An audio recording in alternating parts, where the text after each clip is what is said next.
meeting has been duly advertised in compliance with the provision of the Open Public Meeting Law. Please be advised that this meeting is being audio recorded for possible later playback. Everyone, please rise for the pledge. Allegiance to the flag of the United States of America, and to the republic for which it stands, one nation, under God, indivisible, with liberty and justice for all. Madam Clerk, roll call. Councilwoman Hess. Here. Councilman Jackson. Here. Councilman Mikowski. Here. Councilman Morrison. Here. Councilwoman Patton. Here. Council President Randolph Sharp. Here. Mayor Roach. Here. Right now, we're going to have a presentation from the Knights of Columbus Annual Officer of the Year recognition. Excuse me, Mr. Mayor, we're waiting on Father Renee. It should be, He and he told me he's, Okay, we're going to move forward then. Just let me know. Okay, National Police Week proclamation. Please. Proclamation for National Police Week 2024. To recognize National Police Week 2024 and to honor the service and sacrifice of those law enforcement officers killed in the line of duty while protecting our communities and safeguarding our democracy. Whereas there are more than 800,000 law enforcement officers serving in communities across the United States, including the dedicated members of the Lindenwold Police Department. Whereas since the first reported death in 1786, more than 24,067 law enforcement officers in the United States have made the ultimate sacrifice to be killed and have been killed in the line of duty, including Patrolman Hugh Shannon, a member of the Lindenwold Police Department who was killed in the line of duty on December 24, 1946. Whereas the names of these dedicated public servants are engraved on the walls of the National Law Enforcement Officers Memorial in Washington, D.C. Whereas 282 new names of fallen heroes are being added to the National Law Enforcement Officers Memorial this spring, including 118 officers killed in 2023 and 164 officers killed in previous years. Whereas the service and sacrifice of all officers killed in the line of duty will be honored during the National Law Enforcement Officers Memorial Fund's 36th Candlelight Vigil on the evening of May 13, 2024. Whereas the Candlelight Vigil is part of National Police Week, which will be observed this year, May 10th through 16th.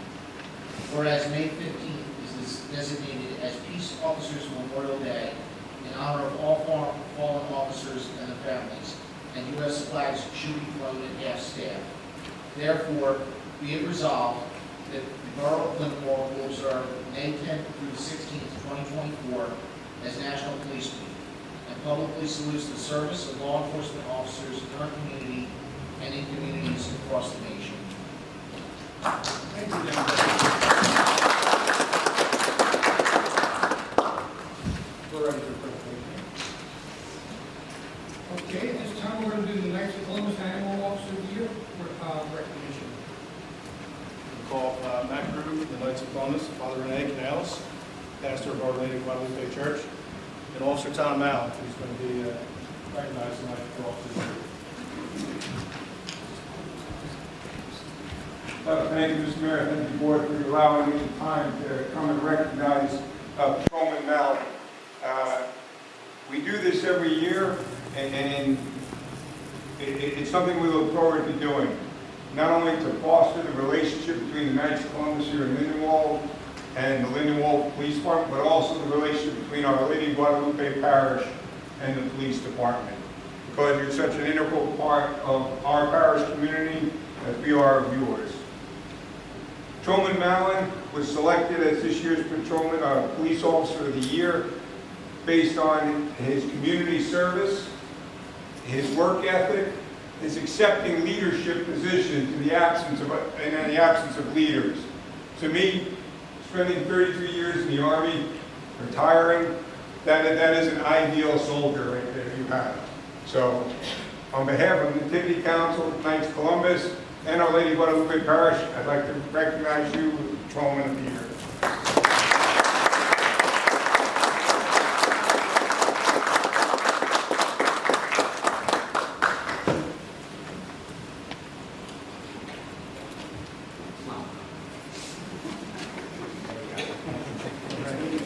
Yes. Thank you, Mayor and Council. first time, even though I'm a neighbor. I've been here for about 4 years, and happy to announce that also I'm a part of the police chaplain here in Lindenwold. Also police chaplain in Stratford and Rotterdam. That's what I'm going to say. So happy to be here. We are so grateful, yes, we honor and we pray for all the men and women in blue, because we know they're here to protect and serve into the community. So thank you for the opportunity, and we hope to come back again. We're not that far from each other, we're neighbors, and the parish is here to support. And just to finish up with this, the other day a lady came to the door and she says, "Excuse me, Father, no offense, I am not Catholic." And I said to her, "No offense, nobody's perfect." And she said, "I am in need." Perfect. I need food, I need this. I said, the doors are always open. And as I was coming in, I could hear the bells. I said, we are a beacon of hope and a beacon of light. And that's what Our Lady of Guadalupe stands for. We support what you do, Mayor and Council. Just know that you are in our prayers, because we live in your town. And we were here before a lot of people came to be, right? That parish was established in the 1800s.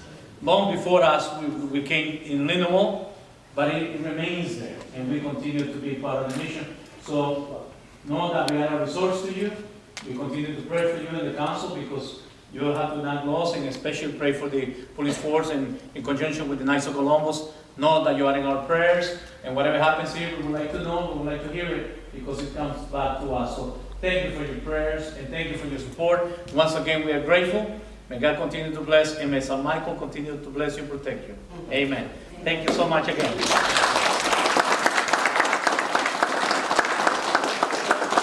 First, I'd just like to congratulate Tom on his award. It's a well-deserved recognition. He works hard. It wasn't an easy decision because we had so many officers, but I think that speaks to, or who were observant, but I think that speaks to just the level of service that Tom put forward for him to be selected with such a tough competition. So congratulations. Keep up the good work. And I also like to thank all the other officers, being this National Police Week, for all that you do. Many of these officers are out there day and night, behind the scenes, doing a lot of work in our community. They're never going to get credit for it. Nobody's going to see it. They're there all the time, protecting, serving, and just assisting wherever they can. So I just like to, I'm very proud of all these officers and what they do, and I just like to take the time to congratulate all of you for what you do. You're all well-deserved of the award, and just keep up the great work, and thank you for all that you do.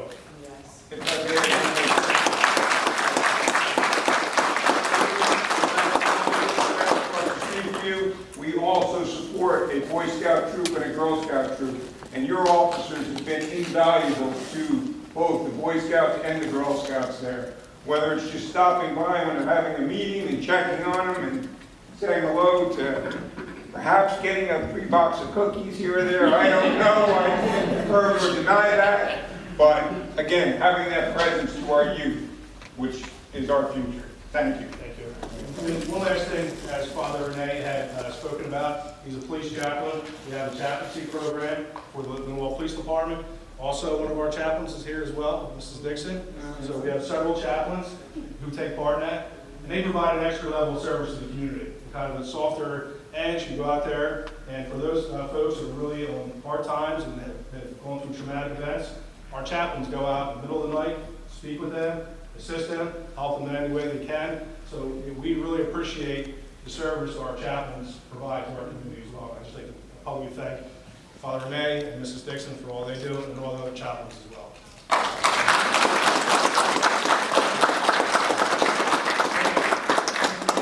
Thank you very much, and also, I'd like to also thank the police department for everything you guys do. You do an outstanding job in this town, and this town shows it. It's changed so much because of the work that you guys do. Same thing with the chaplain. We thank you for very much for going, Mrs. Dixon. Known you forever. People go above and beyond the call of duty for this community, and we thank you so very much, and that's why you have so much of our support. Thank you. Thank you.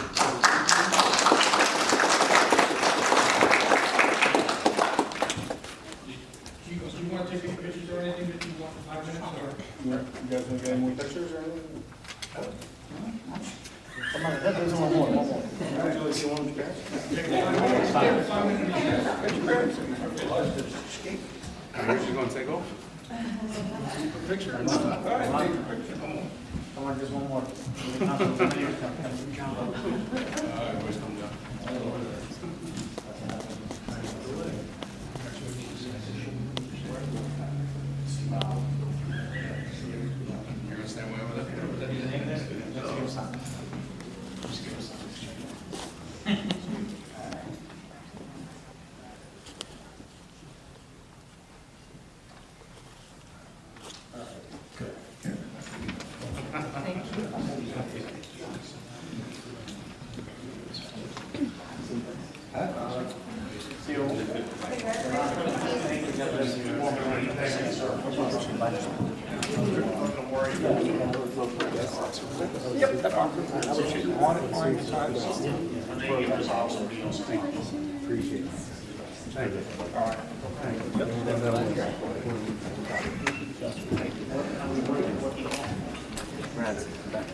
At his place, on my place.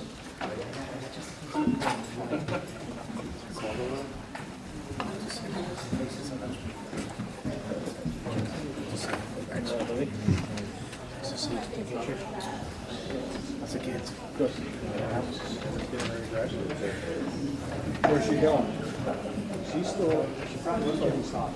Okay. That was a big, where did that one come from? Right, we got it done. Moving right along, entertain a motion to pay the bills, please. Make a motion that the bills have been properly audited and signed. Second.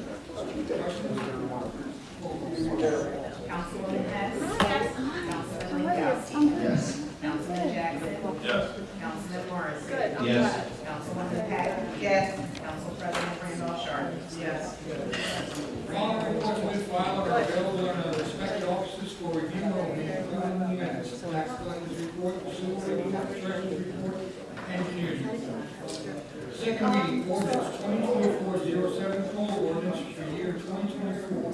At this time, we're going to open meetings of the public for any questions or comments regarding second reading of ordinance 2024-07. Seeing none, close meeting to the public and entertain a motion. I make a motion that ordinance 2024-07 be adopted on second reading and published according to law. And second, please. Second. Councilwoman Hess. Yes. Councilman Linkoski. Yes. Councilman Jackson. Yes. Councilman Morrissey. Yes. Councilwoman Patton. Yes. Council President Randolph Sharp. Yes. Second reading, ordinance 2024:8, NJDOT's ADA sidewalk agreement. At this time, I'd like to open meeting public for any questions or comments regarding ordinance 2024:8. None, close meeting to the public and entertain a motion.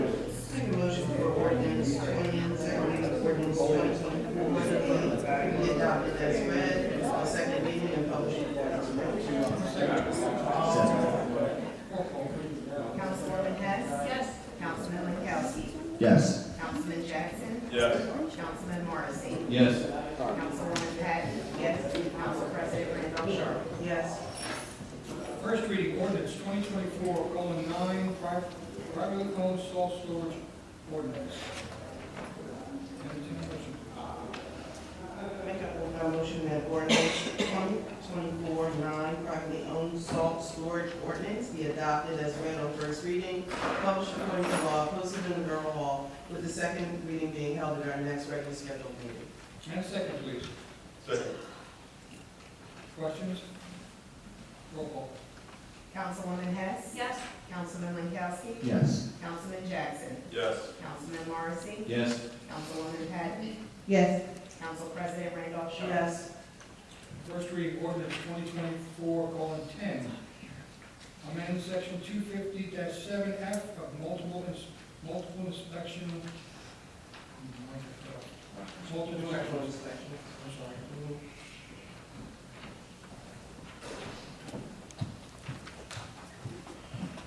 Entertain a motion. Make a motion for first reading of ordinance 2024-10, amending section 250-7F, be adopted as read on first reading, published according to law. And second. Posted at our Borough Hall, with the second reading being held at our next regular scheduled meeting. I pause. And second, please. Second. Roll call. Councilwoman Hess, Yes. Councilman Linkowski, Yes. Councilman Jackson, Yes. Councilman Morrissey, Yes. Councilwoman Patton, Yes. Council President Randolph Sharp. Yes. First reading ordinance 2024:11, non-contractual salary ordinance by title only. Entertained motion? I make a motion for ordinance, first reading of ordinance 2024-11, non-contractual salary ordinances, be adopted as read on first reading, published according to law, posted in the Borough Hall, with the second reading being held at our next regularly scheduled meeting. And second, please. That's it. Roll call. Councilwoman Hess, Yes. Councilman Linkowski, Yes. Councilman Jackson, Yes. Councilman Morrissey, Yes. Councilwoman Patton, Yes. Council President Randolph Sharp. Yes. First reading ordinance 2024:12, amend Article 1, general penalty 1-1, violation and penalties. Entertained motion, please. Make a motion on first reading of ordinance 2024-12, amending article of general penalties and violations, be adopted on first reading, published according to law, posted in the Borough Hall, with the next, second reading being held at our next regularly scheduled meeting. And second, please. Second. Roll call. Councilwoman Hess, Yes. Councilman Linkowski, Yes. Councilman Jackson, Yes. Councilman Morrissey, Yes. Councilwoman Patton, Yes. Council President Randolph Sharp. Yes. Next, resolution 2024-96, read the budget by title. Entertained motion. So moved, reading of resolution 2024-96, budget reading by title. And second, please. Second. Roll call. Councilwoman Hess, Yes. Councilman Linkowski, Yes. Councilman Jackson, Yes. Councilman Morrissey, Yes. Councilwoman Patton, Yes. Council President Randolph Sharp. Yes. Next, public hearing for 2024 budget. And I turn it over to our borough administrator, Ms. Thompson. Mrs. Thompson.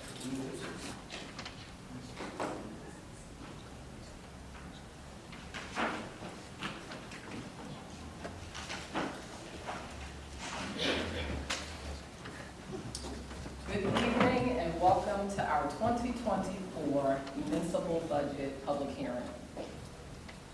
State law requires that every municipality holds a public hearing on the municipal budget prior to adoption by the governing body. The public hearing provides pertinent information regarding the town's financial operating plan, which outlines anticipated revenues and allocation of resources to various expenditures.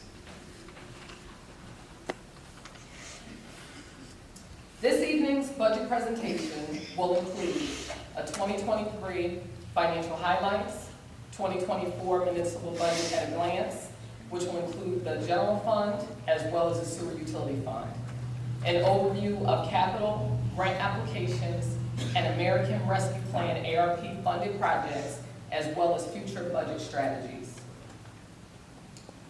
For 2023 financial highlights of the general fund, you can see that for 2023, our total tax collections was $32 million, and that includes our reserve for uncollected taxes. As you can see, there's the breakdown of the 2023 tax collections, which includes the municipal levy, the local school levy, the special district levy, as well as the county. And as you can see, 42% represents the local school piece, and 38% and 36% represents the municipal levy. Our total tax collection rate for 2023 was 97.08%, and that is slightly higher than in 2022. Our available cash surplus was 2.48%, which was slightly down from 2022. Continuing with our 2023 financial highlights.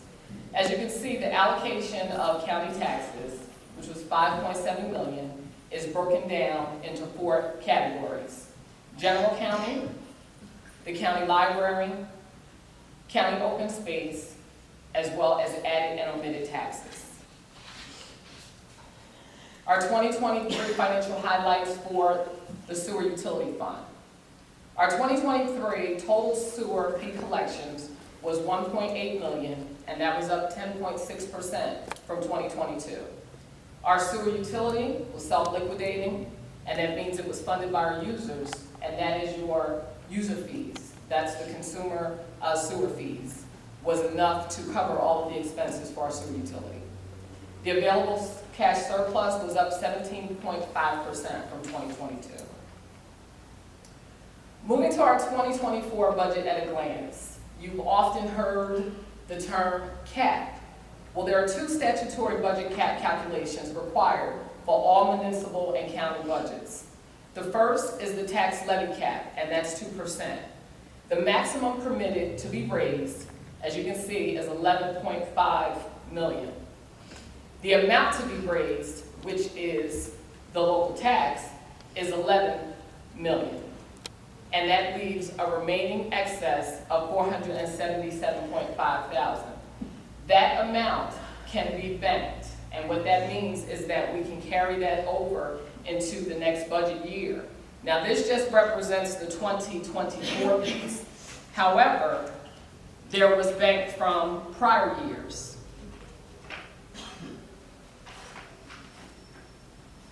And I'm just going to give you the breakdown of that. For 2021, we had $453,000 that we carried over. In 2022, we carried over $9,000, and in 2023, we carried over $426,000. That gives us a total of $913,000.4 that we can use for subsequent budget years. The state does allow that. The other cap is our appropriation cap, and as you heard this evening, we did the second reading of the COLA ordinance. COLA is the cost of living adjustment. So by law, it's 2.5%, but with doing the COLA ordinance, it allows you to go up to 3.5%. And as you can see, the maximum allowable was $17.2 million, and what was appropriated in the budget was $17.2 million, which means that we budgeted to the max, and there's no balance, nothing to carry over into the next year. So again, these are the two caps that towns are required to calculate, the tax levy cap as well as the appropriation cap. I will tell you for 2024, the appropriation cap gave us a few challenges. With that, we had to do a few cuts because there were some increases that were out of our control. Our 2024 anticipated revenues and appropriations are $19.7 million. Both your revenues and appropriations have to agree, so it's zero, so it balances. We had an increased utilization of surplus in order to support general operations. We anticipated $4.7 million of surplus, and that's slightly up 2.6% from the prior year. We utilized a tax collection rate of 96.91%, and that's to calculate the reserve for uncollected taxes, and that would leave a small margin for us to generate surplus. So when you talk about the reserve for uncollected taxes, that is the amount that's estimated to be uncollected. So if you have a tax collection rate of 97%, and you know really you should be at 100%, but there's really no towns that are 100%, that difference is what we consider the reserve for uncollected taxes, and we have to budget for it. It's considered an appropriation. Our state aid increased from $2.2 million to $2.3, so that's up by 5.4% from the prior year. Our salary and wage line items across all of the departments increased 2% from the prior year. Other expenses and statutory expenses. This is just to highlight a few of the increases that we had. I can't go through everything, but I just wanted to bring this to your attention. We did have an increase in vehicle leasing costs to our police department. We had a significant increase in animal control. 70.3% rate increase in animal shelter fees. Our monthly rate in 2023 was $5,775 versus $9,833.33 in 2024. I will tell you that the mayor and myself, and the mayor was very aggressive in terms of trying to see if we could get into another animal shelter with these increased costs. But our hands are tied, and with all the other towns, they're experiencing the same thing. So it is our hopes that we will be able to eventually, the mayor will be able to speak to this, eventually be able to get into another shelter, because there are quite a few towns that are in the same situation.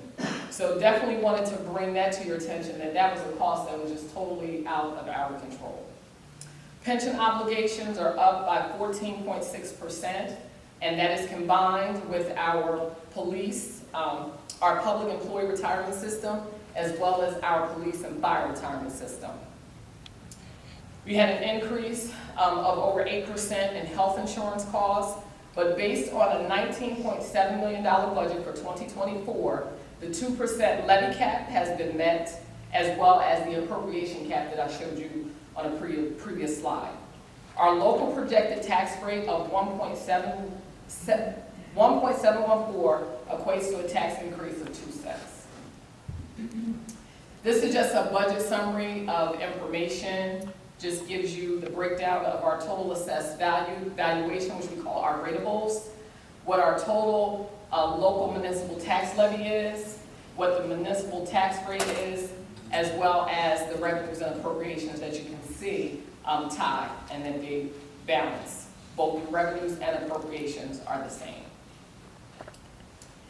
This slide represents the tax rate effect. So when you're looking at a 2-cent tax increase, based on your various assessed values, if your home is valued at $150,000, your tax increase would be $30 for the year.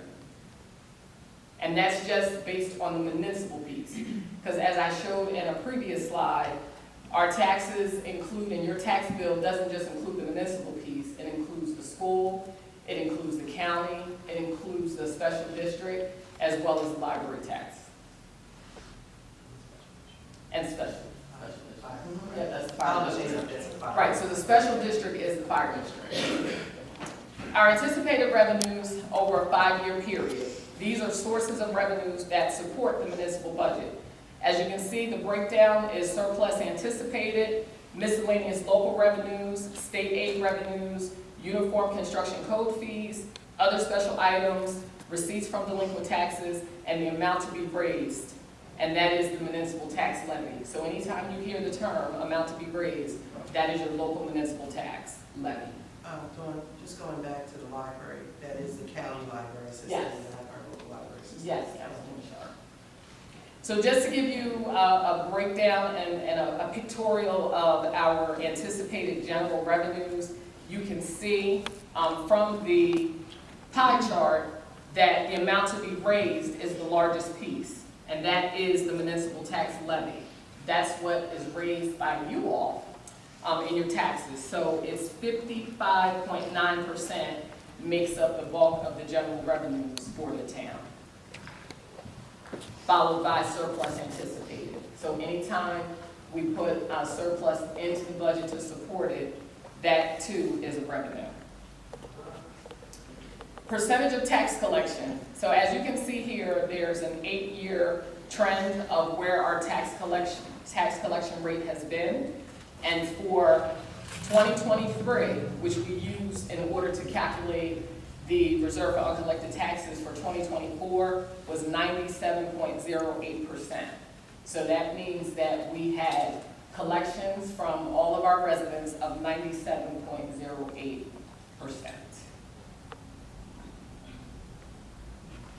And in the years that we have a high tax collection rate, which I consider that to be a high, the reserve for uncollected taxes is less, because you have to remember that the higher the tax collection rate, the closer you're getting to 100%. So that reserve, that difference is going to be less. The next slide shows you the budget appropriations for a 5-year period. The breakdown of our appropriations include general operations, deferred charges, capital improvements, municipal debt service. And I just want to show you for the reserve of uncollected taxes, I mentioned the higher the tax collection rate, the lower the reserve. So in 2023, our tax collection rate was lower. So as you can see, the reserve for uncollected taxes was higher. So in 2024, it was a higher tax collection rate, so your reserve for uncollected taxes was lower. Okay? So now, just to give you a breakdown of the general budget appropriations. So I'm going to go back to the slide, so you see general appropriations for 2024 is $17.2 million. So the breakdown of that shows you that the bulk of our appropriations is our general operations, and that is 87.5%. The general operations is broken down into salary and wages, other expenses, statutory expenditures, insurance, as well as utilities. And the salary and wages for all of the departments make up the bulk of the general operations. Our pension costs over a 5-year trend, you can see that it has gone up almost every year. And that is combined costs for our public employees retirement system, our police and fire retirement system, as well as our defined contribution plan. Health insurance expense, 5-year trend, and you can see the same thing from 2020 to 2024. There has been an increase in our health insurance, and we are with the state health benefits program. So when there's an increase, it does impact our budget. Our 2024 budget at a glance for our sewer utility. Our 2024 dedicated revenues and appropriations equal $1.57 million. Your user fee by July 1st is $196. If you pay after July 1st, it'll be $200. Salary and wages in sewer utility have decreased, and that's attributed to attrition. Other expenses, there's an increase, and that's attributed to anticipated repairs and maintenance for our aging collection system, coupled with inflation. Our sewer utility anticipated revenues for a 5-year trend is broken down into our surplus anticipated, rents, and miscellaneous. And again, when we say rents, that represents our user fees. You just call it rents. That's the terminology they use. So at any rate, you can see that it is the user fees that makes up the bulk of the revenues for our sewer utility. Our budget appropriations for sewer utility for a 5-year trend. The components of our appropriation for sewer is salary and wages, other expenses, debt service, and statutory expenditures. And when we talk about the statutory expenditures, that would include pension and social security, things of that nature. So from this chart, you can see the pie, which represents other expenses, is the largest piece of our appropriations, whereas in the general fund, you saw that the biggest piece was our salary and wages. But for sewer, it's more of the other expenses because a lot of the repairs and maintenance go through the other expenses in our sewer utility, and we only have a few employees in our sewer utility. Moving to our proposed capital projects. For general capital, we have our road reconstruction and improvements, the completion of Colonial Square Drive and Colonial Square Place, reconstruction of Carver Avenue, Lindenwold Park Bikeway Connector from Bangor Avenue to Burroughs Lane, Brighton Avenue improvements, Amon Avenue improvements, all will be funded through NJDOT, and then reconstruction of various roads. Other improvements and equipment, purchase of 2 front-load trash trucks, rear-load trash truck, and a front-end loader for Public Works, purchase a service lift and a zero-turn mower for Public Works, public building upgrades to include roof repairs and energy efficiency upgrades to various municipal buildings. Continuing with our proposed capital projects, computer equipment, replace outside steps and metal at the field house at Memorial Park, installation of new storm drains, and basketball court reconstruction. For sewer capital, sewer force main replacement, various pump station upgrades, and the purchase of new bypass pumping equipment. Grant applications that are pending approval: Safe Routes to School federal aid application, Carlton Street sidewalk improvements, Community Energy Plan implementation grant, and a local recreational improvement grant for Carlton Youth Park basketball court improvements. 2023 ARP funded projects. These projects are completed. That's the expansion of the municipal building parking lot, reconstruction of various roads, and that was Wallace Avenue, installation of an HVAC management system in our police department, additional enhancement to the dog park, paving and resurfacing of police department parking lot. We had roof repairs for the file storage building, the ambulance building, as well as the Fieldhouse Memorial Park. To be completed in 2024, for the sewer capital, upgrades to pump station number 8, and also under general capital, the traffic light installation at US Ave and Route 30, 25% cost share with the New Jersey Department of Transportation. We are anxiously awaiting for that project to begin. Right now, the design has been completed, so hopefully sometime in August they will start working on that. And basketball court resurfacing is also part of the ARP funding, as well as some additional capital to help with that project. And then the installation of solar-powered speed monitor radars. Future strategies looking ahead. To remain fiscally responsible and continue to manage surplus and debt levels to improve long-term financial stability and stabilization of property tax rates. Continue to seek operating efficiencies where possible, such as shared services, and to take advantage of opportunities to apply for grants and investigate additional revenue sources to minimize the tax burden. Leverage information technology to improve service quality, effectiveness, efficiency, and communications to our residents. Reappropriate bond ordinances to reduce cost on new debt issuance, and provide an ongoing commitment to our residents by continuing to provide the highest level of services while minimizing the tax burden. This completes the public hearing for our 2024 municipal budget. If you have any questions, I am now open to entertain them. Our budget is, our introduced budget is currently on the website. If anyone wants a copy, a physical copy of it, we can give that to you as well. But at this time, does anyone have any questions as it pertains to our 2024 municipal budget? So I have a question. For the, you said, for the shelters, it went up to like $9,000 a month. Yes. What is animal control doing?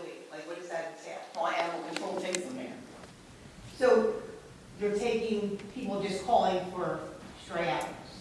Is that what you're saying? It varies on what our animal control officer picks up and how he picks them up. But they do go to the shelter.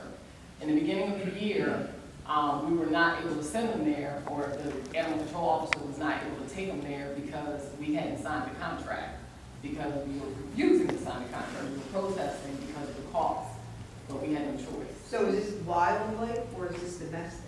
That's what I'm asking. To No, be wildlife honest- they can't take there. They have to take somewhere else. So you're saying just stray cats or dogs? I Is what I'm assuming you're saying. Yeah. Whatever our animal control takes to the shelter is what they charge us for.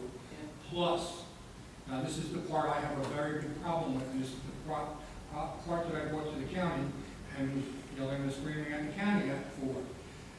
Anybody who can't afford to keep their dog and wants to drop them off, you pay for it. And to me, that's not being responsible.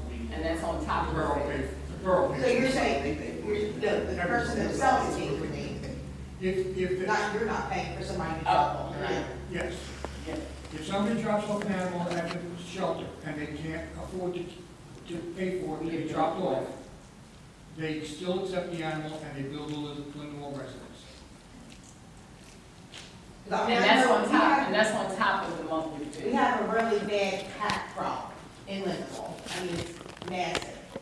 And people think because they feed them, they're helping them, and they're not. They're making it worse because they're not fixed. And the cat multiplies 3 times a year, they can get pregnant. So you have 4 kittens. By the end of the year, you have thousands of kittens running around. So that's what I was asking, if it had anything to do with people because people are just irresponsible. I can't tell you how many cats. I get them fixed myself. I pay for it out of my own pocket. I don't go to Lindenwold. If I find a cat, I take it, You you should know. check with Homeward Bound, we pay for that too. Not my, pay my own. Homeward Bound pays for it. And- Listen, when I take my dogs to get, my, if I find a cat and I take it to get fixed, I pay out of my own pocket. But you don't have to. But I do. If I found it, I'm gonna take care of it. That's right. So, but that's what I do. I mean, people are just, But not I think everybody they're does just that. dumping animals Right. everywhere. And not everyone does that. And like the mayor said, when we found out that that's what's happening on top of what we're That's already what I'm trying to see what paying, the it's a extra lot. money is for. Yeah, it's over $100 and some thousand a year. So it went up. I mean, I spend $100 a week feeding cats that aren't even mine. But they come there, they live there, outside, so I take care of them. I spend $100 a week, I get every one of them fixed. Because I don't want a million kids. I think people are just dumping animals out the street. It's crazy. Thank you. So I thought I was asking what the extra money was for. Yeah. Part of the expenses I had noticed, did I see that we were getting more or newer garbage trucks? We are. Yes, because some of the trucks that we do have are in good condition. So, we need new trucks. Yes. And the second thing, did you say that if you find a feral cat, which our neighborhood's filled with them, that I could take the cat, capture it, take the Lindenwold? They'll do what they have to do, give it back to me. Homeward And Bound. take it to Homeward Bound. Homeward Bound is the shelter. To Lakeland. It's Up in in Lakeland. Lakeland. Oh, okay, It's that's the not old, this yeah, one. it's the old Okay. No, county shelter. it's just candy. Okay, County shelter. all right. Okay. First, I want to say that we're very excited to hear about the Safe Routes to School application grant for Carlton sidewalks. A lot of kids walk that, so that's very We're refreshing. hoping to get it, that's why we're filling Fingers crossed on this end as well. Also very excited to hear about the basketball court redo. Yes. Carlton Room. Yes, We've been following that. We've seen yes, you. yes, yes, You've reached yes. out to the It community. is our hopes that it will come to fruition this year, Trevor, yes. Again, fingers crossed for that one as well. And while this may not be a popular question, I have to ask it anyway. On your slide, you identified that the county library tax is $338,000. What is the approximate fee for the Lindenwold Library? What does When you it say cost the us to approximate operate? fee, well, right now, in the budget itself, we have $119,000 in the municipal budget. As far as that $300,000, that's, that's the county portion. for you to Right, no, I do. understand. We pay, we're a member community. We're one of 26 communities that pay into the county library system. Our municipal tax for that fee is $338,000 according to your slide. Question is, on top of that, what are the residents of Lindenwold paying to operate the Lindenwold Public Library? The library is $119,000. That includes salary and wages and the other expenses. Okay. Fair enough, thank you. And if you want any more detailed breakdown, you can always put in your request, and I will comply. Thank you. Yes. I did notice that you had pending several grants. Do we have a grant writer for Lindenwold? With most of our grants are engineered, because a lot of them are NJDOT, which is the New Jersey Department of Transportation trust grants, and they do them for us. So if there are other organizations that have like community grants, would we as residents be able to bring it here, or would we have to do that on our own? You can present them. I mean, we've had situations before where grants have been presented to the governing body, and it is to their discretion as to whether or not the town will apply for the grant. It depends on whether or not there's a financial match and what the financial obligation would be to the town. But more than willing to look at whatever grants anyone in the community, may be able to find. Any other questions? All right, well, that concludes my presentation. Thank Good job. Next up, consent agenda, the items listed below considered. I'm sorry, resolution 2024-97, adopt the 2024 budget. Entertain a motion, please. Motion for resolution item 2024-97, adoption of the 2024 budget. And a second, please. Second. Any questions? Roll call. Councilwoman Hess. Yes. Councilman Minkowski. Yes. Councilman Jackson. Yes. Councilman Morrissey. Yes. Councilwoman Patton. Yes. Council President Randolph Sharp. Yes. Consent agenda, the items listed below considered routine by the Borough of Lindenwold are being acted upon in one motion. There will be no formal discussion of these items. If discussion is desired, the item will be removed and from the consent agenda and will be considered separately. Entertain a motion for resolution 2024-98 through 2024-102. Make a motion for resolution, consent agenda items 2024-98 through 2024-102. And a second, please. Second. Roll call. Councilwoman Hess. Yes. Councilman Minkowski. Yes. Councilman Jackson. Yes. Councilman Morrissey. Yes. Councilwoman Patton. Yes. Council President Randolph Sharp. Yes.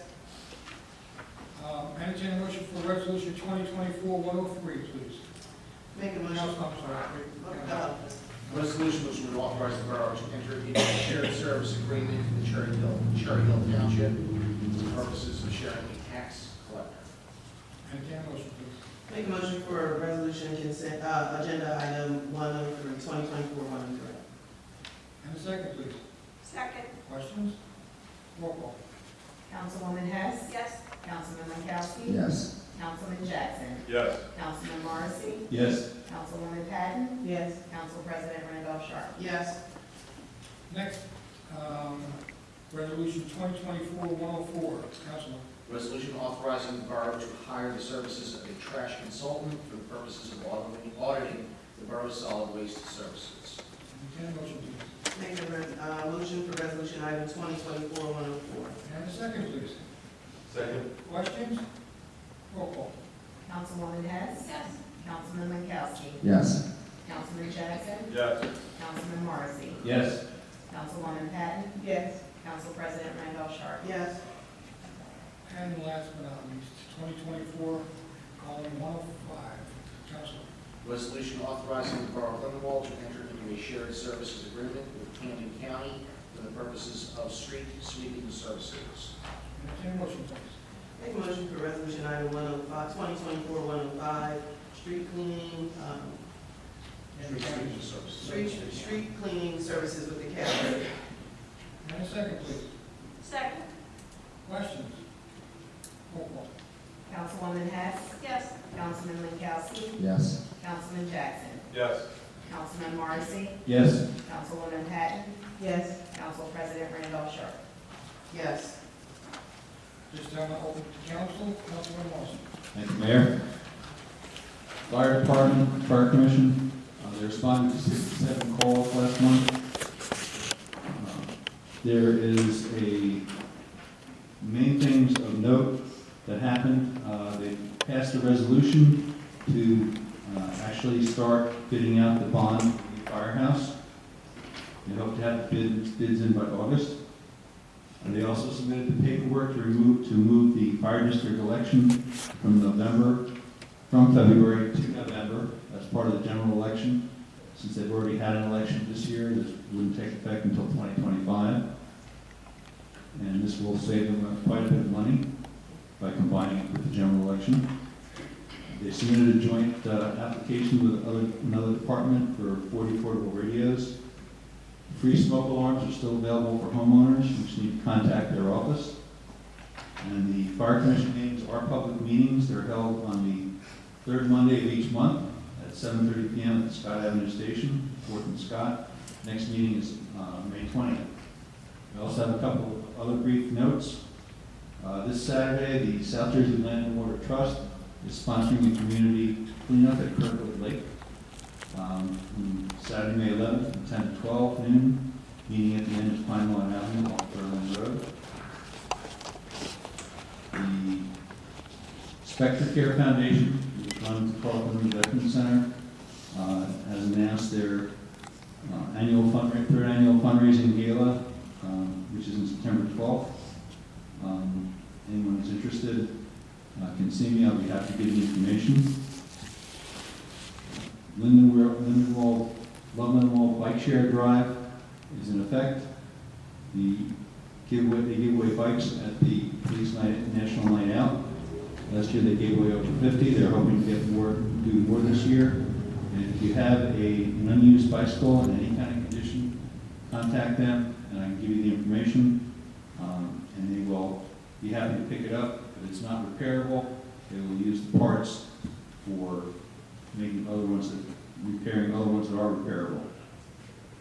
The Homeward Bound is having a $1 dog adoption special through Sunday because they're overcrowded. That's all I have for you, Mayor. Thank you. Thank you. Councilwoman Hess. Thank you, Mayor.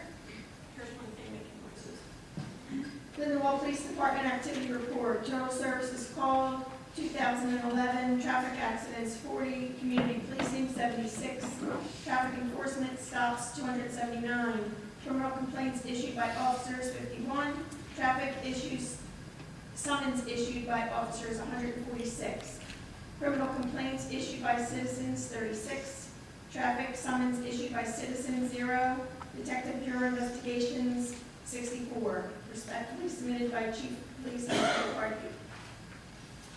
Lindenwold Public Works. Bulk items collected, let me back up. Tons of trash collected, 786.19. Tons of recycling collected, 83.4. Bulk items collected, 248. Scrap metal picked up, 85. Concrete picked up, 8.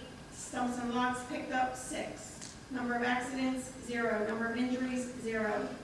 Sewer, service calls 69, stoppages 24, main stoppages 1, emergency calls 19, markouts 45, pump station repairs 9, pump stations factored 3, service calls for Laurel Springs 6, stoppages 6, emergency calls 3. For the library, we still have Girl Scouts coming in there on the 2nd and the 4th Thursdays at 5:30. And the summer reading program will be going on in 2024. Pictures at your library. That's all that I have. Thank you. Thank you. Council President. I have the code enforcement report for the month of April. 100 CO inspections, 7 smoke inspections, 147 violations found, 202 violations written, 87 abatements, 8 tickets written, 277 yearly rental inspections, 17 yearly re-inspections, 6 foreclosures, 75 resident communications. Also, I would like to say a big thank you to Dawn for a few things. So the first one is Dawn hosted our Bring Your Child to Work Day, which was a huge success. So we want to thank her for picking up that mantle and carrying it and taking it and making it a very interesting day for the children. So thank you, Dawn. She fed them well as well. Also, and I know the mayor's going to elaborate on this as well, but Dawn is my department, so I want to talk about this. You know, she comes up here every year with her pretty charts and her graphs and everything. We all go, ooh, ah. Well, there's months of work that goes into that. Gathering that information, the historical information, balancing the budget, doing all the things that she does, the requests that we give her, the things that we want to do, where we try to keep the tax levy at, and all of those things. And Dawn meets that every single year. So I want to say thank you to you and Jeffrey, because I know he does a lot in here as well. But thank you for a great job. And it doesn't go on.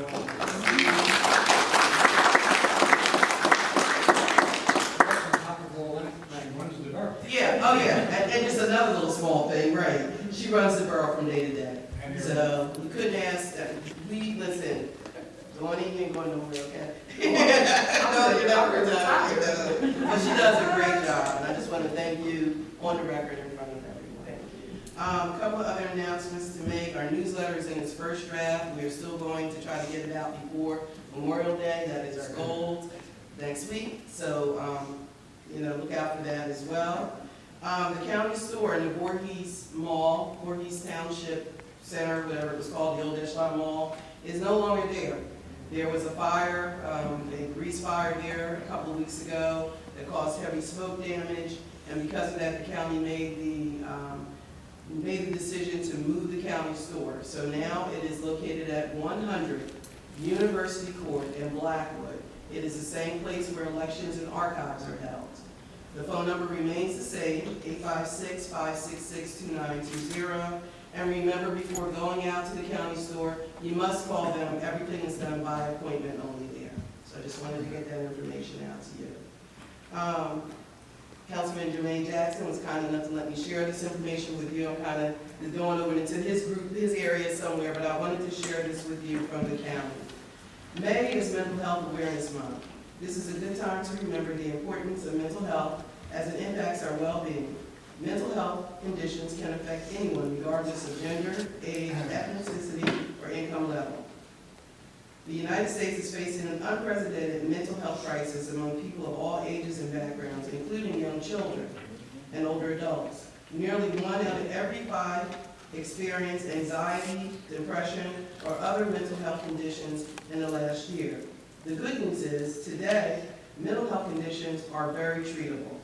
As illustrated by many athletes, entertainers, and prominent public figures who have spoken openly about their experiences, people living with mental illness can and do lead happy lives and productive lives. And this includes serious mental illnesses such as bipolar disorders, major depressive disorders, and schizophrenia, which can interfere with someone's life and the ability to function. Similar to medical conditions like diabetes, with early and consistent treatment, people with serious mental illness can manage their conditions. With the right care, anyone affected by or at risk for a mental health condition can achieve a well-being and thrive. The Camden County Office of Mental Health and Addiction is located in Blackwood. Their phone number there is 856-374-6361. It's a resource for anyone that's dealing with or has a family member that's dealing with and needs assistance with their mental health. In a crisis situation, the county says that you can dial 988 for emergency help if you have someone in crisis. Language matters when it comes to mental health. The more we talk about mental health together and the more we normalize these conversations, it becomes ultimately empowering to people to seek the help that they need, and it removes the stigma of mental health. So this next Saturday, May 18th, the Camden County Prosecutor's Outreach Office is having a walk to honor mental health awareness. It's called Not All Wounds Are Visible, Stronger Together. It is a walk that's taking place at Wiggins Park in Camden. The rain date is the 19th, the next day. It's from 10 a.m. to 2 p.m. Anyone that's interested in the walk, I did print out a few of these, and you can take that with you. And I think that's it for me, Mr. Mayor. Thank you. Thank you. You're welcome.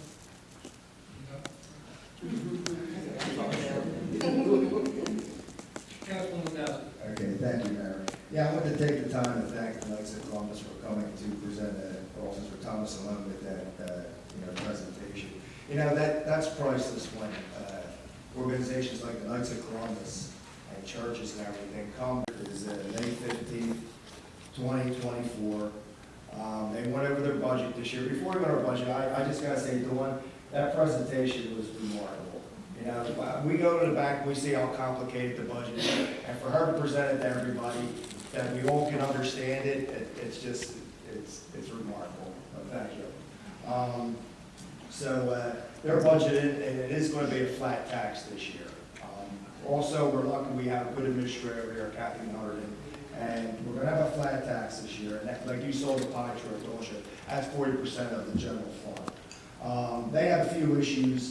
Back from 2019, they do it over 7 years of presentation, and our state funding has gone up from 16% to 33%, which is pretty remarkable. So the state's taking a big chunk of that. The other thing we're talking about, we had talked about the animal shelter, the fees have gone up. Their health care has gone up at the school 43% from 2019. And this is the big one. Transportation has gone up 106% since 2019. And there's no call for whether they're calling that anomaly, greedflation, I mean, it just doesn't make any sense with the way healthcare and everything else is going on. But it's just something that the mayor and all these other public officials have to deal with. You know, it's not, but that's all I got, Mayor. Thank you. Thank you. Councilwoman Odessa. God bless everyone. Thank you, Mr. Mayor. Please, excuse me, this is some fresh information that I just obtained, and I want to thank Councilman Lankowski and Councilman Jackson for responding so quickly with me. But Camp Care Healthcare, alongside partners like Free Books Project and Best of Book Buzz, are extending invitations to children from Lindenwold for the National Health Center Week event on August 7th, 2024 at the Wells Fargo Center in Philadelphia. This event promises a day filled with activities such as Flyer Street Hockey Clinic with Coach John Tortella, tours of the Wells Fargo Center, food, and interactions with the Flyers team and personnel. Community Care Food and Clothing Pantry is facilitating participation and has requested that we identify 50 students aged 7 to 12 from Lindenwold, along with about 10 Lindenwold parent, teacher, grandparent, guardian, chaperones. Transportation isn't provided right now, but we're, like I said, this is brand new information, we're working on that. Those interested are asked to sign up by May 21st, that's why I'm saying this so quickly. It will be on Love Lindenwold page. I will ask around for other postings as well. A link to the sign up, like I said, will be on Love Lindenwold. Thank you, Trevor and Daniel, for that. And the first 50 verified registrants will be forwarded to CCFCP on May 21st. So if you can get the word out and spread that, thank you so very much. Thank you, Mr. Mayor. Thank you. Councilman Jackson. Thank you, Mayor. Just wanted to follow up on Councilwoman Randolph Sharp with the mental health month. There is also a Camden County Youth Mental Health Summit going on Thursday, May 30th. That will be at the Doubletree by Hilton, 2349 Marlton Pike, Cherry Hill. So that will be May 30th. I also want to just put out a couple of reminders for some public events. First and foremost, we've got May 27th, Memorial Day. We'll be doing a ceremony at the Lindenwold Park, 9 a.m.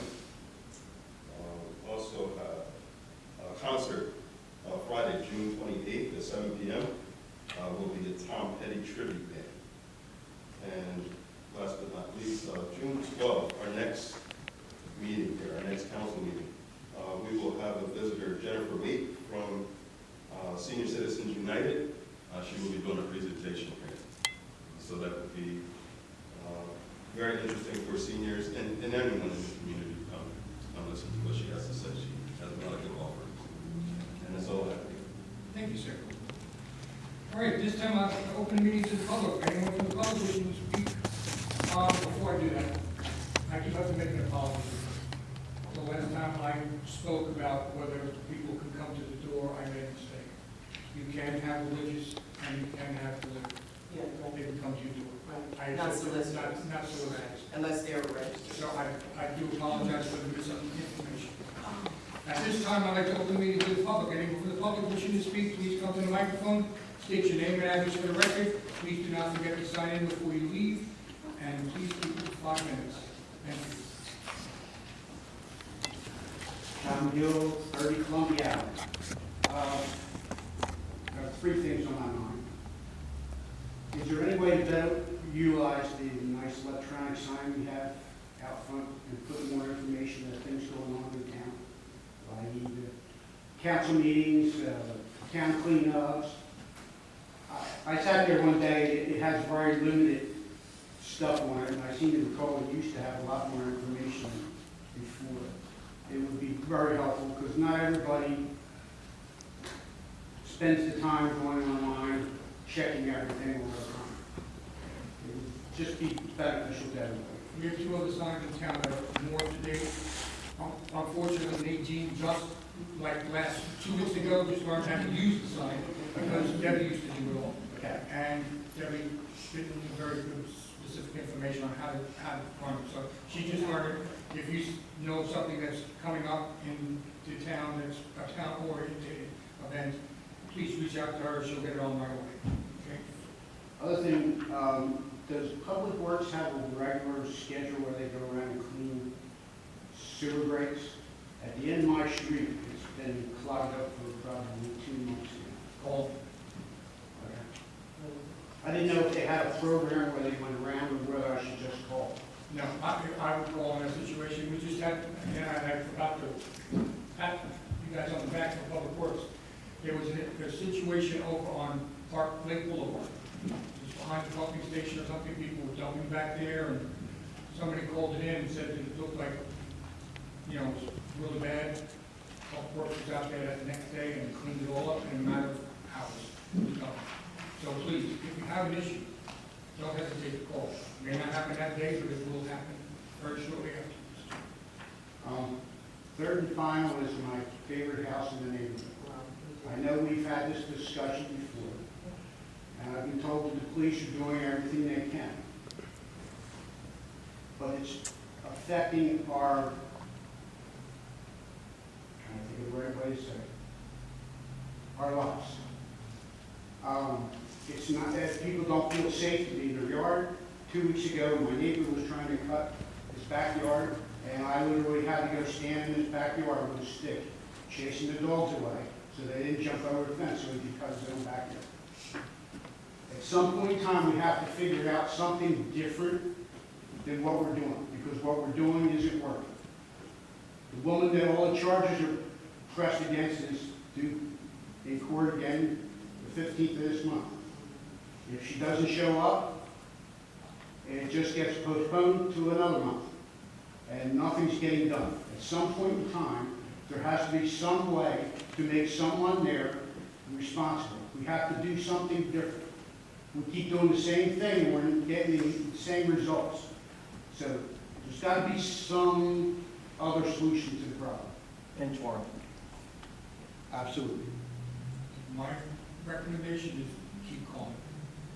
We do. We do. And it's spread into Laurel Springs, and they're not cooperating. What do you mean, Gosford? Resident 2 houses down from this, who lives in Laurel Springs, Oh, okay.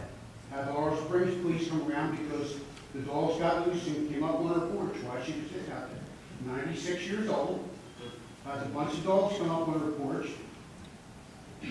Laurel Springs police didn't really want to be bothered. They don't fill out incident reports. They told her she had to go to the police department to do that person. She's 96 years old. How do you think she's going to do it? I can't. I understand, so I'm just saying. And I'm sorry for her incident, but I would, if the dogs are running loose, all animal control right away. We do, but by the time animal control gets there, they're back on there. How many dogs do they have, did you say? I was told by the owner of the house, 8. 8? 8.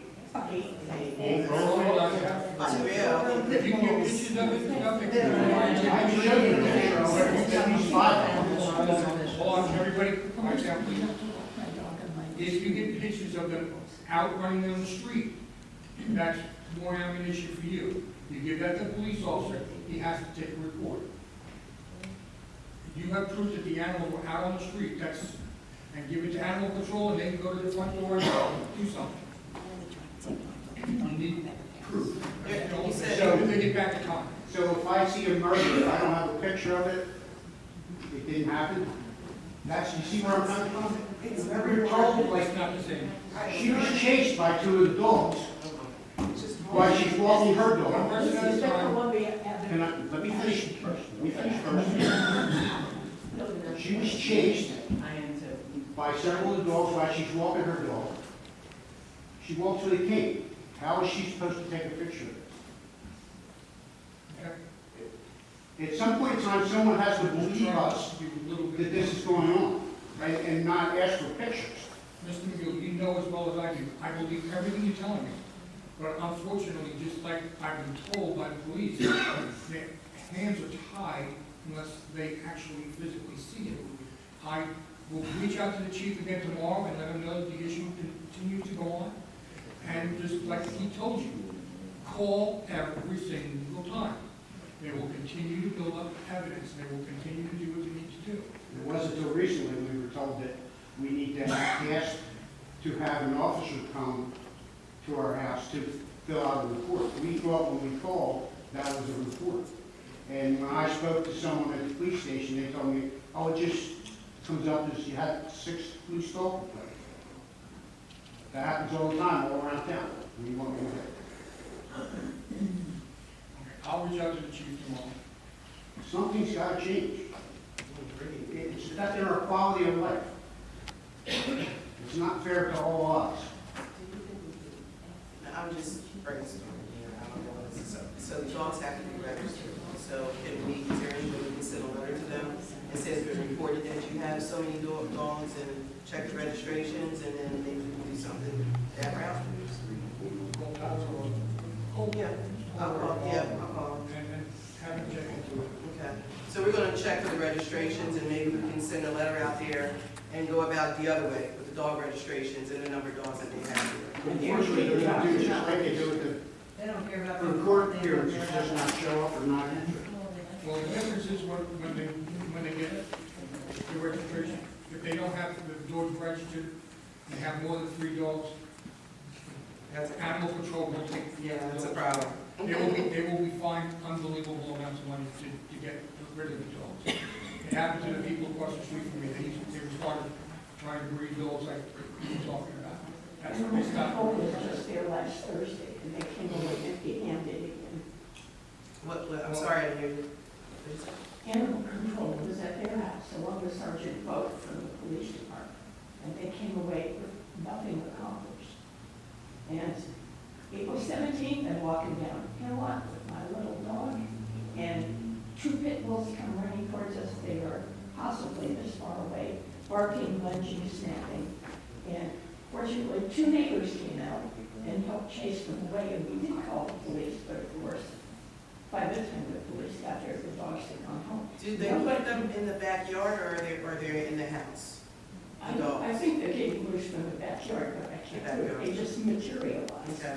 So nobody took thought to take a picture, but I did get the names, addresses, and phone numbers of the 2 men who helped me, as well as the names of 4 or 5 other people who've been accosted by these pit bulls. It's very scary. And I want to tell you that if I get hurt or my dog gets hurt, I'm suing the city of Lindenwold and the police department and you personally, Mayor. And the other thing is that I have in my pocket the telephone number for the troubleshooters of Channel 6 Action News. And that's our next step, because you obviously have nothing you can do. Thank you. But I bet if the dogs live next door to you, you'd find something to do pretty damn fast. Thank you. Anyone else in the public wishing to speak? Same issue. Sorry. Robin Weeks, 26 Columbia Avenue. This is Richard Sprout, she's 22 Columbia Avenue. The backyard that these dogs are in, it's her backyard and then my backyard. She has 3 grandchildren. I have 1 grandchild that lives with us. All of their toys are in our front yards. We have no use of our backyards. The dogs jump into her yard, try to eat her poor 20-year-old dog, who's blind and deaf. Came out, yeah. It's silly, I have trampoline, I have kids' cars, I have everything in my front yard. It looks horrendous, it does, but I have no choice. I can't put anything in my backyard right now. We are in the process of putting up a fence, but it's costly, and it's honestly a cost that I don't want to pay for, because I don't need a fence. My dogs won't jump the fence. But I am putting up a fence because I can't live like we We're can not anymore. financially to buy this up, to put the fence up. I have a swing set in my backyard, with my 5-year-old granddaughter. If I let her out there, I have to be out there with a metal pipe, waiting for these dogs to come over, and I've had to teach my 5-year-old granddaughter, if anyone tells you, go to the porch, that she used to run to the porch and run in the house. This is no way for these kids to live. And I do believe, the police are coming. They've been very efficient. Every time we've called, they've shown up, and I understand their hands are tied. But there's got to be something. They're breeding the dogs. I mean, it's clear, she has puppies, I've watched it go on for now 2 years. Litters of puppies, litters of puppies, litters of puppies, people pulling up front, buying puppies. I mean, And it's a other thing. things. And I just feel like, I can't believe all this is going on, and there's nothing. The dogs live in cages. They live in a huge cage out back. So when animal control came, there's a cage out back. I don't know. What's the house number again? 405 Stone Road. What is it? 405 Stone Road. They put a fence in their backyard to keep the dogs from getting out in, supposedly onto Stone Road, but they were just on Stone Road the other day. But the fence between that house and Rachel's house is a small 4-foot fence. The fence between my house and Rachel's house is a small 4-foot fence. So we've actually gone in together, both of our families, to buy the post and the fencing to put up a 6-foot fence at the side of her yard, which is not cheap The nowadays. only thing we can do right now is to work on the fact that they have more than 3 dogs. We can find them. I appreciate it. I And need that. I've seen that work. I know it works. They do everything, I should they pay a fine. I mean, I get it. It's just, they're in a difficult situation. Sometimes they move the dogs around, so. They'll take the dogs off the properties, so those properties, so it's like, So I get it. See, the thing is, our code enforcement don't have everything to say. We would find it out, especially if they stop one of your houses or back to them. Just, if you would, just let them in and say, hey, you can see. That's all I need. oh, anyone wants to come and see my understanding, but just go for it, on identification, you can. Let us take a little bit, just a little bit of time. We'll do. I mean, I know sometimes you go out there with I chairs, appreciate it. and I can't even see my back porch. We want to feel safe, and there's a lot of people that walk, Robin includes, she, walks her dog, but we have a lot of people that walk on a regular basis. And I mean, it's pretty much like, don't walk past that house, which is silly. I mean, so we walk. Your neighbor, she stated about the dogs and stuff, and if it were our house, believe it or not, we go through the same thing that you did. I had a neighbor that took in a vicious dog. She thought she was they left the dog tied to a post outside. The dog barked all night long. She took the dog in. The dog happened to be vicious. I couldn't go outside. Me and my daughter were trapped in the car every time. I called the Lindenwold police a number of times. But what she would do is she would hurry up and take the dog in before they came. Well, the one time she did it, the officer came around the block the opposite way. So normally they were coming down this way, and she had an opportunity to take it in the house. This officer came around the opposite way and saw her taking the dog into the house. And at that point, he was able to do something about it and say that, if this dog bites this child and this woman, you're taking in the vicious dog, and she got rid of the dog. But it went on for months. It was not an easy fix. And there were times that we were literally trapped in our car, that the dog was barking around the car and would not let us out of the car, like snarling with, like that, yeah. They come up to that fence, Right. and they're snarling, vicious, their feet, their legs, They have shown us every time. They really have. We didn't know that that's not a report. I thought it was just, we thought That you were following the reports. Right, so that's miscommunication. We didn't Let me know. look into this first. Yes, you have time. I know, I appreciate it, I know. I appreciate it. And I totally sympathize with your situation. I really do. All right. I've been through it. Reinforces the belief that the criminal. Thank We you. appreciate it, thank you. Anyone else? Diane is here, 637 Fifth Avenue.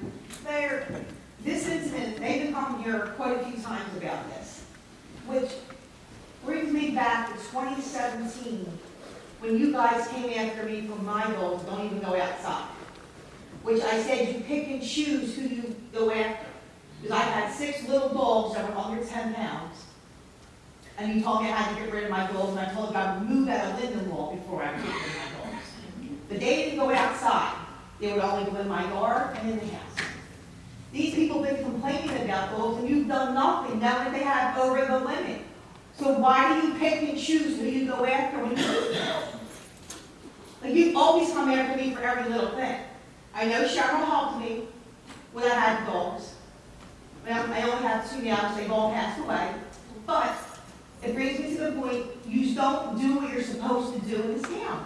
You pick and choose. If there's a license, and you're supposed to, and if they're selling dogs and they're breeding, they need a kennel license, but you just don't know what goes on because you just don't care because they complained over and over again. But because other people aren't as vocal as me, you always came after me for everything. I don't understand it. So you pick and choose who you want to take care of and who you want to go after. Why is that? Is that it? No, it's not. You won't answer me. No. Why? But what I'm saying, you have vicious dogs running loose. You've got huskies running loose. People have at least 4, so you know they're not registered. There's another German shepherds running loose that are more than 3. And you all know this because it's posted on the Lindenwold sites. But you don't do anything about it. I had dogs living in my house this big because I rescued them because you hated me. You came after me and told me I had to get rid of my dog. I don't hate anybody for the record. Well, I'm I just don't hate saying. anybody for the record. That's Because not I'm my vocal here, and I've heart. been I don't hate fighting for people, years. so let's So just, I'm for the just record, bringing out a I don't point. hate anybody. You come after me for everything. When these dogs can harm people, my dogs aren't even allowed outside. I carry them from the house to my car when I take them out. So why are you not addressing this? They've been here more than one time. Yeah, thank you. That's what you said. That's what I'm saying. You don't do anything.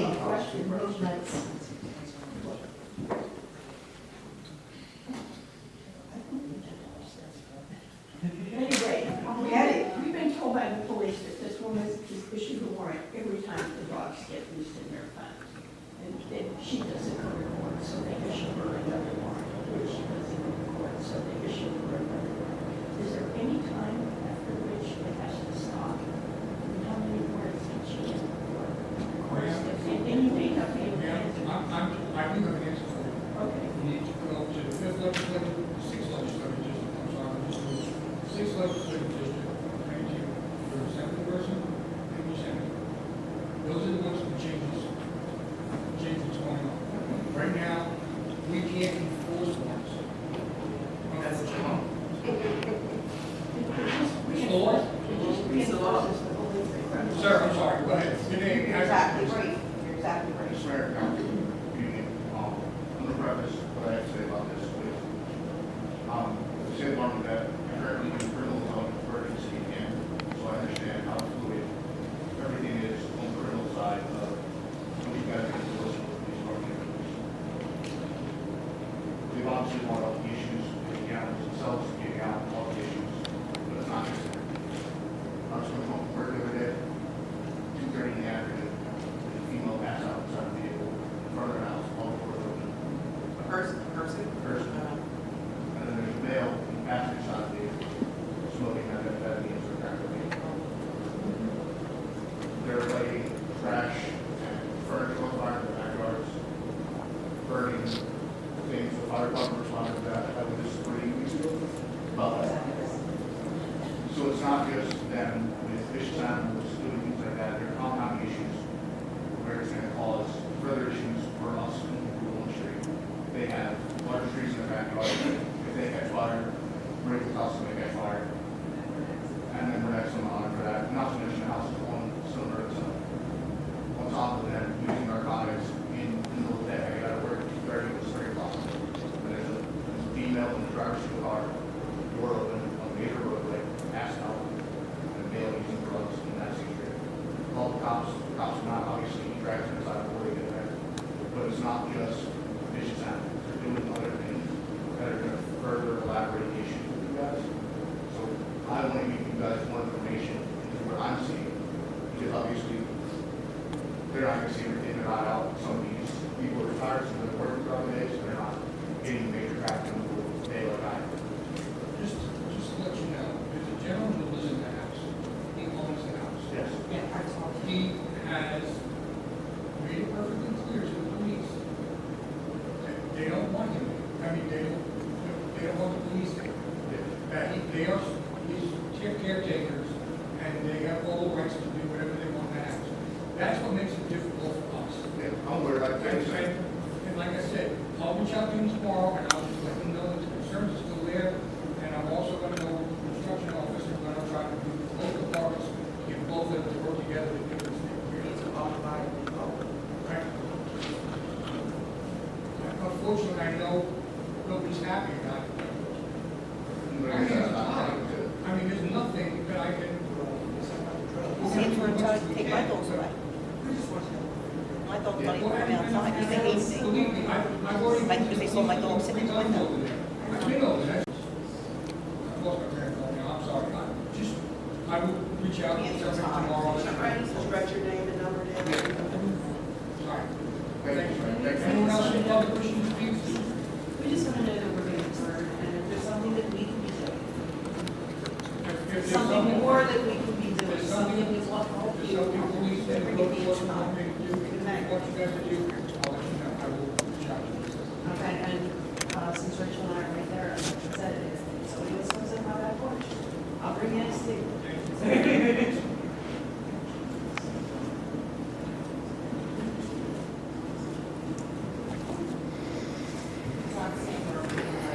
I'm excited about United States Avenue Height. However, just interested in what's going on. Every day, it is a hot mess. Is there any plans to be safe to regain that intersection there? What's the update on that? They've been working on it for 6 years. So Every time they who come decides over- you when you need to find that community? They're New Jersey and DOT. And our assemblymen and our And your Senator Jim Beach, Assemblyman is now Lambert and Green. I know, before they were talking about a roundabout, they were talking about that, and they canceled that. They've come up, Yeah, and they canceled they've that. come up with 4 or 5 different plans, and every time it comes out to the public, nobody wants it because it takes away on the properties. It's a difficult situation to fix. What happened to just that can't turn? They have to increase the size of the lanes. So there's 4 properties there that are businesses? Would Yeah, it we have to go- necessarily we have to go impact back. residents? You would have to go back as far as that's 4 houses. Oh, so there are homes there. Yes, and there's homes on the Clementon side as well. No, 3 sides of this is Clementon, it's not ours. Thank you. Thank you.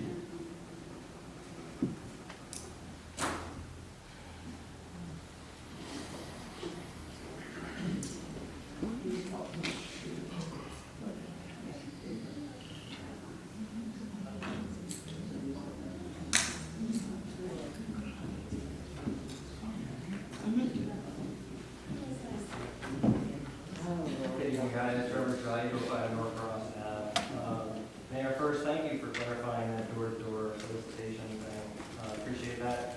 Secondly, ordinance or a resolution, I can't remember which it was, 105 for the sweeping of county roads and everything. Does that mean that the county's going to start sweeping the county roads in the law? They don't currently, that's why I asked. That's what it is. Perfect. And then I just wanted to follow up with you guys on the question of the train bridge. We took your advice and called the mayors of the 5 towns that we referenced as far as painting the bridge. All 5 towns were able to work with a variety of authorities to revamp their train bridges, 3 of which deal specifically with the ad agency that you referenced, intersection, and they were all able to accomplish the task through essentially banners that range in price from $3,000 to $9,000, so nowhere near $400. And they were able to attach the banners to the outside because at the end of the day, New Jersey Transit, nor intersection the ad agency, nor you guys being a township, like the look or does the look of the current bridge do any good, right? So all that paint is peeling, the rust is showing through, is part of the concern. You said it's going to cost so much more to paint. They had those same concerns. So we were able to find a solution, as I said, for